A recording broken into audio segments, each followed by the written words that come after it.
Erokamano janeno mar LTN, agone Nyasaye erokamano moloso thuolo okinyi ma kawuono ni mondo wachak awuoye kodi.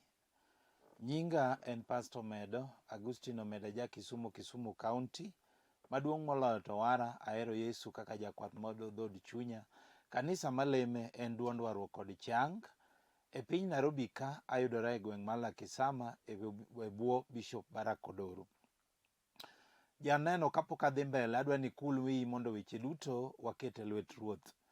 Agoni erokamano Nyasach loch, akawo janeno ni akete lweti, imiye winjo matut mondo weche madhi puonjo kata weche madhi yalo olok ngimane kendo timne dwaro mar dhod chunye.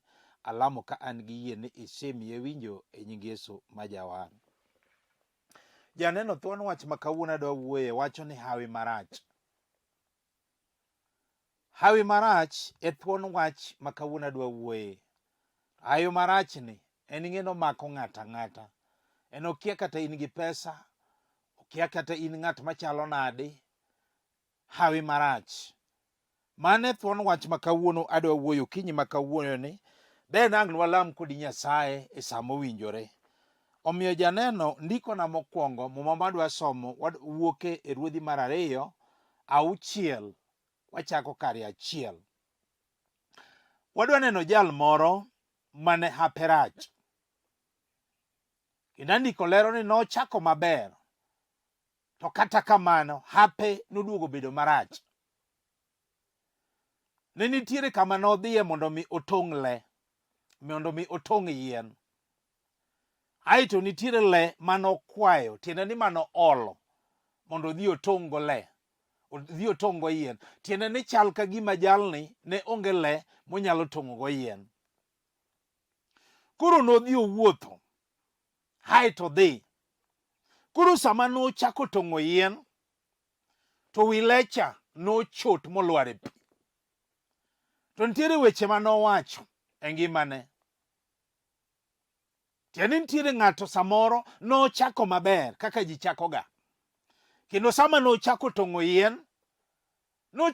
yien ka wi le pod ber kendo moko. To kako medo tong'o yien, wi le olwar. Moywak matek ni ruoth hapa rach. Haito leni ne en le mo olo. To gima mora ni jalni nitiere jal manodhigo. Nodhi gi jatich Nyasaye miluongo ni Elisha. Sama nodhi gi Elisha, nitiere weche mane Elisha wacho. Okinyi ma kawuono ni nitiere ng'ama wacho ni hape rach. Kaka joluo nogo ngero ni wuoth rabora. Adier jomoko nochako maber. To kaka joluo nogo ngero ni wuoth rabora. Gipo ka hapgi obedo marach. Gipo ka gigore e kama ne ok gipar. To kawuono abiro lamo kodi Nyasaye. Omiyo adwa dhi kodi e ndiko mar Ruodhi mar 2 6 wachako kare 1. Kaw mumbi to wasom. Ndiko mar Nyasaye wacho niya. Oganda mar jonabi nowacho ne Elisha niya. Kama wadakie kodini tin wahewo. We wadhi aora Jordan mondo ng'ato ka ng'ato otong' yien, wagergo udi. To nodwoke niya, ayie, dhiuru. To ng'ato achiel kuomgi nokwayo Elisha niya, yie idhi kodwa jatich Nyasaye. Mi noyie ma gidhi kodgi. To kane gichopo aora Jordan, ne gichako tong'o yien. To kane oyudo ng'at moro tong'o yien, wi le nolwar e wi pi. Moywak matek ni ruoth hapa rach. Tiende ni kata okinyi ma kawuono ni. Jalcha kanochako tong'o yien, wi le nolwar. Moywak niya, ruoth hapa rach. Hawacho na adwa wuoye Hawi Marach. En omako ng'ato ang'ata. Kata ng'ato nena ka sani, mama moro nitie manena ka sani. Kata jaduong' moro, kata nyako moro, kata chi liel moro, kata kijana moro. kata nyathi skul moro mabiro wacho ni pastor an ema aparach. To gima mora ni jalni nodhi gi Elisha jatich Nyasaye. Sama wile ene lwar to noyudo ka jatich Nyasaye be gin go. Kare ka weche tek to ng'ato onego many jatich Nyasaye mondo konye lamo. Kendo ka weche tek ng'ato onego siem ne Nyasaye kama chandruoge no nitie. Odhi mbele kowacho niya, kane oyudo ng'at moro tong'o yien, wile nolwar e wi pi moywak ni ruoth ruoth haparach, ne en le maholo. Ng'at Nyasaye nopenje niya, olwar gi kanye? Kane jalno nyise, Elisha nong'ado luth mobolo kanyo mi wi le olewore. Elisha nokone niya, kawe. Tiende ni kata kawuono nitiere ng'ato manena ka sani adier mawacho ni pastor an ema aparach. Adier nitiere joma nochako maber kaka jalni nochako tong'o yien. To kaka wuoth rabora, kaka omedo tong'o, wile nolwar e pi moywak ni ruoth ruoth haparach. Jatich Nyasaye nopenje niya, olwar gi kanye? An bende an ka mondo apenji ni ere kama apini nolwar godo. Nikech ka weche tek to nego wachiem ne Nyasaye. Samoro ng'ato nena ka adier mosemanyo tich ndalo mathoth ok onyal yudo. Samoro en gi digri, en gi certificate, osomo adier to osemanyo tich, momanyo tich olokore tich. Tinde aperach ni ok onyal yudo tich. Hawi marach. Samoro adier en ka hapi osebedo marach. En ka modhi manyo tich, en okawe, ji kawo to en odong' adong'a. Hawi marach makia kata ng'ato somo. Nyasaye kende manyalo golo ne ng'ato hawi marach.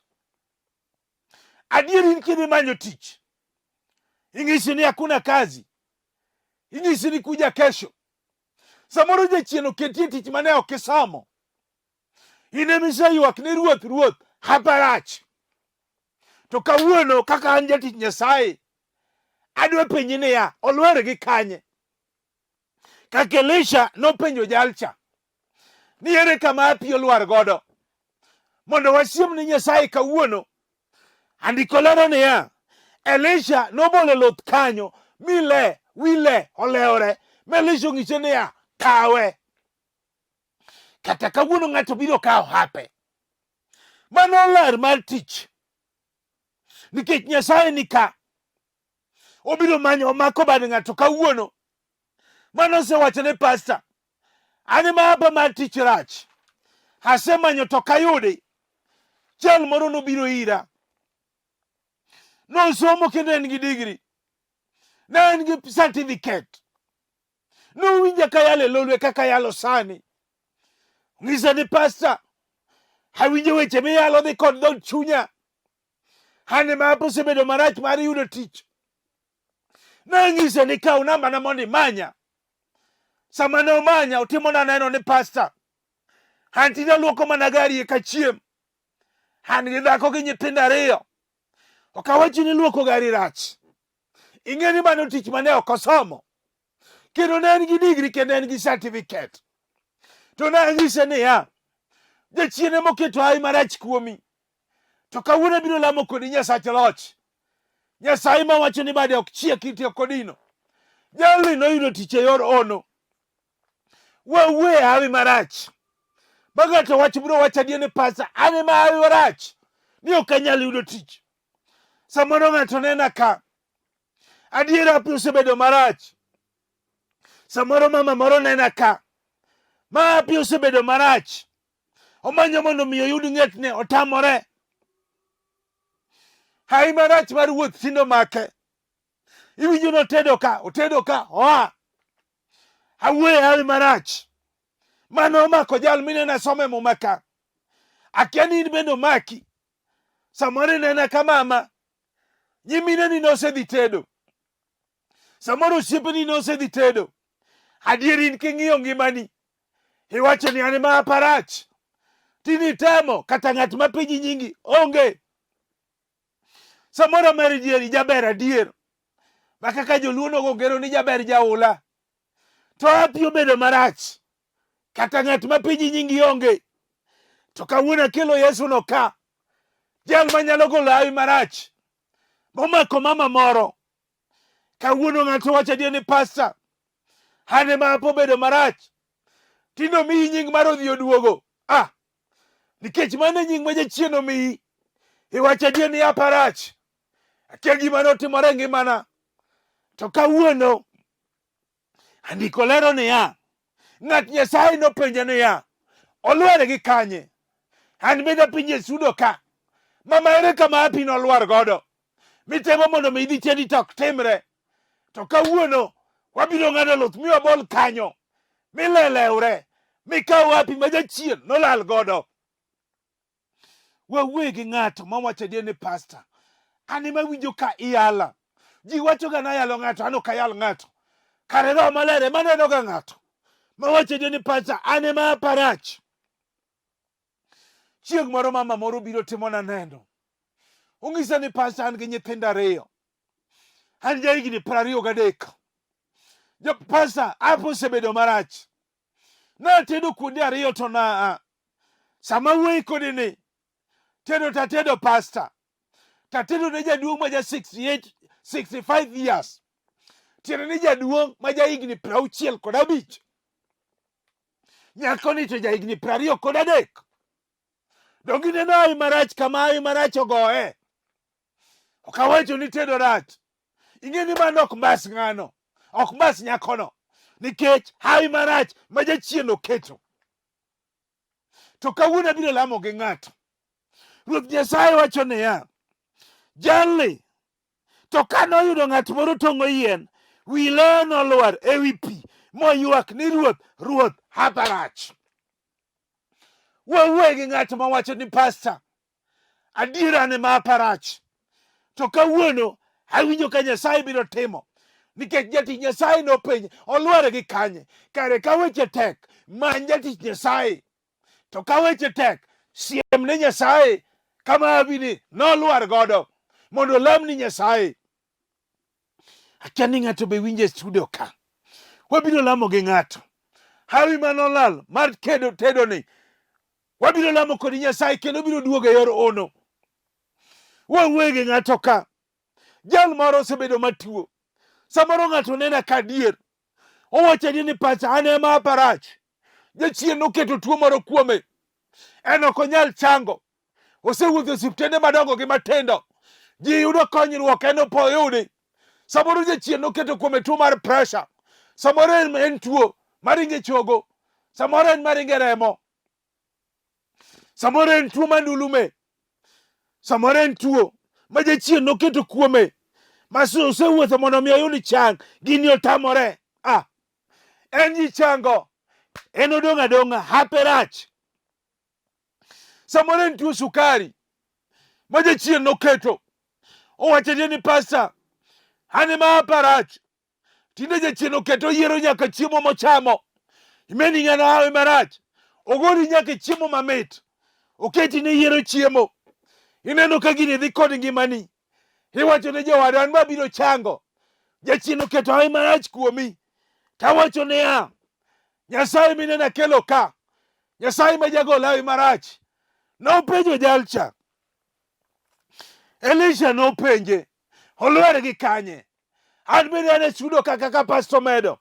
Apenji ni mama, ere kama apini nolwar godo momiyo tuo ok nyal chango. To kawuono abiro lamo kodi Nyasaye kendo ibiro chango e yor ono. Kisomo Marika 5 ma ok adhi somo. Mama moro chieng' moro biro timona neno. Ong'isa ni pastor, an nanyuol. To bang' dweche 3 tuo man ne kogore kuoma. Jaode matimona neno. Chuore timona neno. Koro luonga mondo adhi alam ne janeko. Oluonga mondo adhi alam ne janeko. Adiro nyuol. Koro ka en gi dweche 3. sama ne adonjo awacho ni mae koka bende ne pod kaka ne okedeno pod ne en miya. Tiende ni jalcha ne yape rach nikech kore ka chiege onyuol, kore ka nigi dweche 3 to jachien ogore mar neko kuome.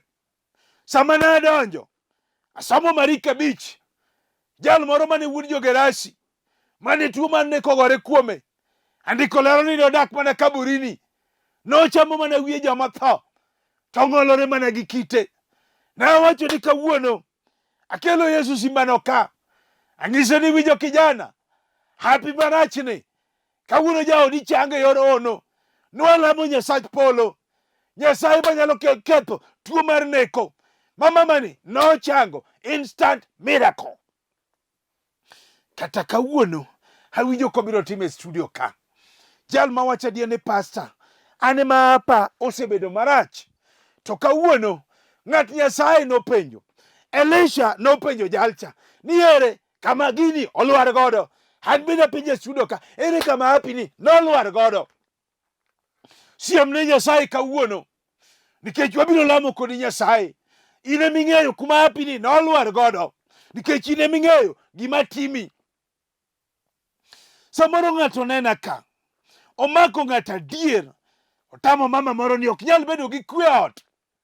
Adier omako mama moro ka, osando, kwe ok nyal betie. Owacho adier, ng'ato nena ka madwa fundo, owacho ni pastor, an aonge kwe, an ema hapa rach. Nawe nayudo dichuo, takia gima romo godo, ing'e ni Hawi ema osebedo marach. To kawuono wabiro lamo kodi Nyasaye. Ok urome dhok, nukendoru kweroru, mane uluongoru mana ni sweetie darling. Wechegi nodhi molal chuth. Ng'ato samoro ninde bedroom, ng'ato ninde sitting room, geno norumo. To kawuono awinjo ka Nyasaye biro timo. Sani Desemba nigi mare. Samoro in nonyiew ni law higni 5 mokalo. Gini sani kaka ji dhie Desemba, skuku mar Desemba, jachien nyalo keto pogruok e ot, nikech nitiere kaka jaodi dwaro, ibe nitie kaka idwaro. Kwe ok nyal bet, Desemba nigi mage. Mama moro chieng' moro biro timona neno, winja ka yalo e lolo TV kaka yalo ka. Ung'isa ni pastor, wan ing'e ni wapogore ga, wa divorce ka Desemba ka Desemba. Tapenji ni udivorce ga nang'o? Ni pastor, wan Desemba wapogore gi chuora, nikech kaka dwaro ok kaka odwaro. Koro an Desemba adhi ga dalawa, to waduogore Januar kata Februar. Winje gima jachien nokete odni. Nang'ise ni winjo mama, Hawi rach.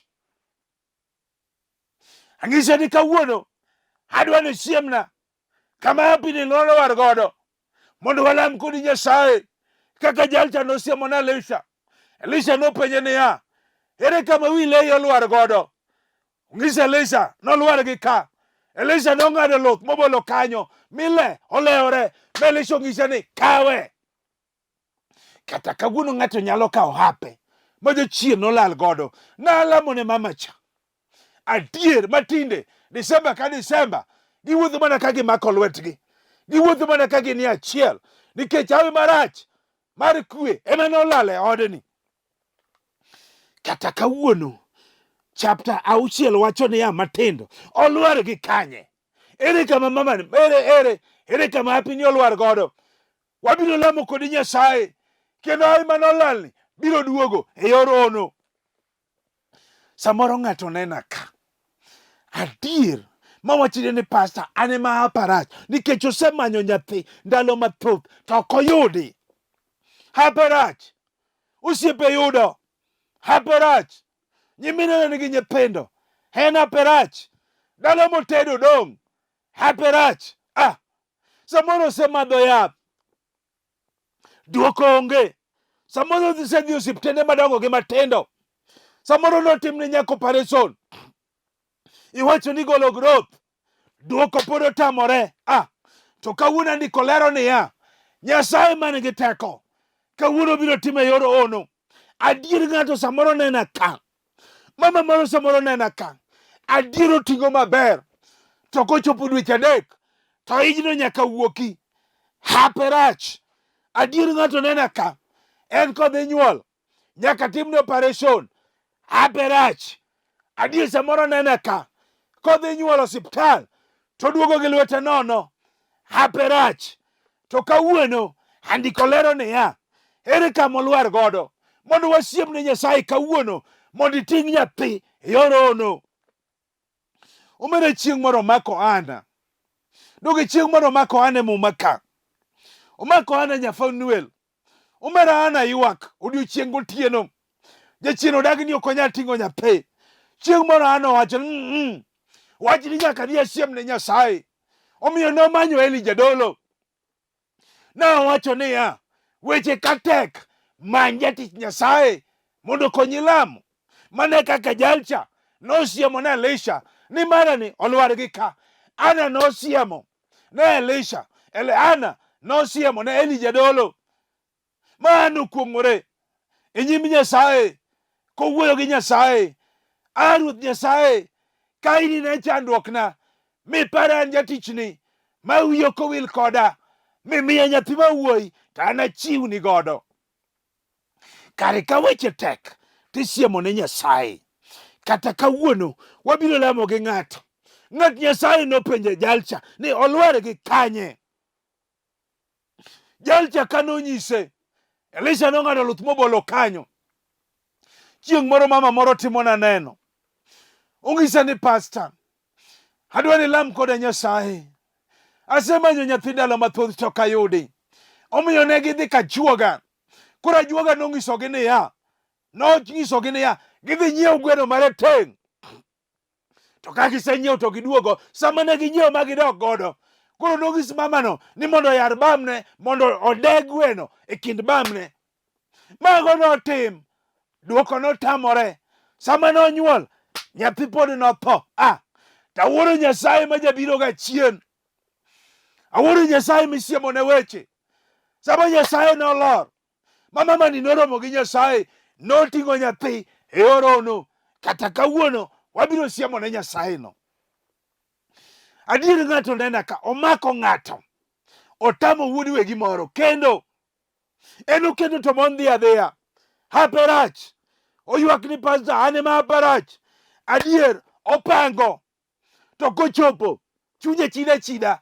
Okia gima timore. Mano hapi marach. Adier opango, to kochopo chieng' ni winjo ka nyako gigone simo nyako tiwinjo wana ne yane mteja patikani kwa sasa. Nyako moro duoko ga ji e simo ka.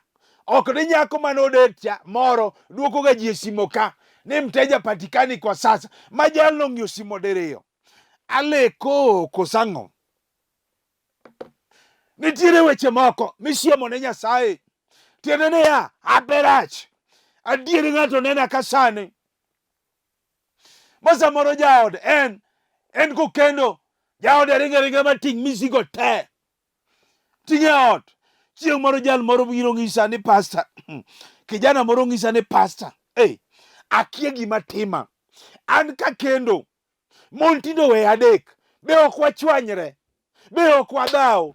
Giwuka kendgi. Na ng'isa niya, mano Hawi Marach. Abiro lamo kodi Nyasaye mane gi duoko. Misiemo ne weche. Ka weche tek. Nosiemo ne Nyasaye wach. Miduoko noyudore. Kendo sani en gi nyithindo adek. Wawuoye gi ng'ato ma wacho adier ni pasta, ane ma hape rach. Adier ng'ato nena ka sani ma Hawi Marach omako dalane. Omako dalane gi kong'o. Jaduong' moro nena ka, samoro mama moro nena ka. Kong'o omako nyithinde ok nyal yudo tich. Omako nyithinde ok nyal kendo. Omako nyithinde ok nyal gedo. Mama ne ywak ni hape rach. Adier ywago dalane. Hawi mar kong'o marach nogore die dalane. Adier mama moro samoro nena ka onge kwe e dhood chunye nikech kong'o. Tang'e ni ok omadhno hero. Ma Hawi Marach ma jachien nokelo. Tandiko lero niya, olwar gi kanye. Iwinjo mama, iwinjo jaduong', iwinjo kijana, wabiro lamo kodi Nyasaye. Olwar gi kanye. Kijana moro chieng' moro ng'isa ni pasta, adwa ni lam koda. amadho kong'o marach ma ka ok amadho to tuo goya agoya. Nanyise nabiro lamo kodi Nyasaye, kare ng'ato ka weche tek to isiemo ne Nyasaye. Kata kawuono wabiro siemo ne.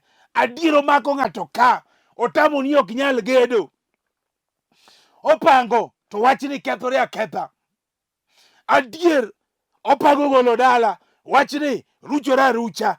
Hawi Marach adier kong'i osiepene nigi udi, osiepene nigi miere, onyiewo nyaka mabati ne piny, samoro nyaka musumal ne piny, mondo ochak wuoth mondo odhi ogedi. Wachni ruchore nikech Hawi Marach.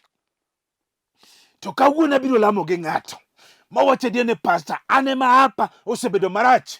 Jal moro biro ira timona ne pastor, an adhi mana dala ka liel otimore. Eka dhi dala, ne en gi pesa kendo ne en gi gari, to kodhi dala to ninde mtoka. Winje wach malich. Awacho ni Hawi Marach kia ng'ato, omako ng'ata ng'ata, okia kata in gi pesa. Kose iko oidho mitokano oduogo Nairobi. To nanyise winja kayalo kaka yale lolo TV ni. Agiso ni kijana manya jachino kita Hawi Marach ni ok inyal gedo. Nwalamo Nyasaye kendo jalchi nogero ote yorono. Samoro mako ng'ato ka en kotimo ohala to ohala no nyaka lwar piny. Mano Hawi Marach. Adier koketo mena kata rech, ng'at manyiewo onge magigi kethre te. Hawi Marach. En koyawo duka M-Pesa kata ka en gi workshop, en ema jokuoge nene. Hawi Marach. To kawuono ndiko lero niya olware gi kanye nikech wabiro lamo kodi Nyasaye. Samoro ng'ato nena ka jachino keto Hawi Marach ni ok onyal nyuomo chiege, jachino keto Hawi Marach ni ok nyal nyuome dhok, nyimine ne tindo nyuom, osiepe ne tindo nyuom. En Hawi Marach omake ni ok nyal nyuome dhok. To kawuono olware gi kanye mondo walam kodi Nyasaye.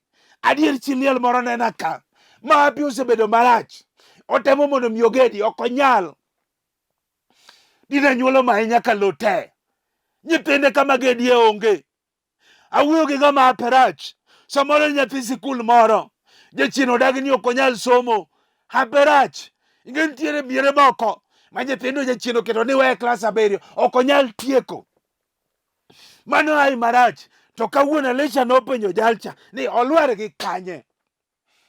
Awinjo kadwa lamo gi ng'ato. Sa oromo mondo walam kodi Nyasaye. Ng'at mawacho ni pastor, an ema hapa nobedo marach. To kawuono awinjo teko Nyasaye. Jal misiemone weche ka tek.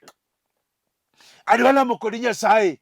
Kata in Mombasa, kata in Kisumo, kata in Eldoret, kata in Uyoma, kata in Kendu Bay, kata in Migori, kata in Nairobi ka, kata in Nakuru, wea negi metemo. Adwa na lam kodi Nyasaye. Kinyalo mako TV timaki, kinyalo go chonge penye tigo, nikech andiko lero niya Nyasaye bade ok chiek be itiyo kodino. Walamo. Agoni erokamano Nyasaye. Akawo mamani akete lweti, akawo jaduong'ni akete lweti, akawo nyakoni, chilielni, nyathi sikulni akete lweti Nyasaye. Jal ma ape rachni, japuonj, awinjo ka weche tek ka tek tisiemo ni japuonj. Duogne Hawi manolal. Alamo ka an gi yie timone e nying Yesu ma jawar. Janeno mana kaka wacho ni nyinga en Pastor Agustino Omedo, aja Kisumo County. Aye gweng miluongo ni Kogony buto Korogona School.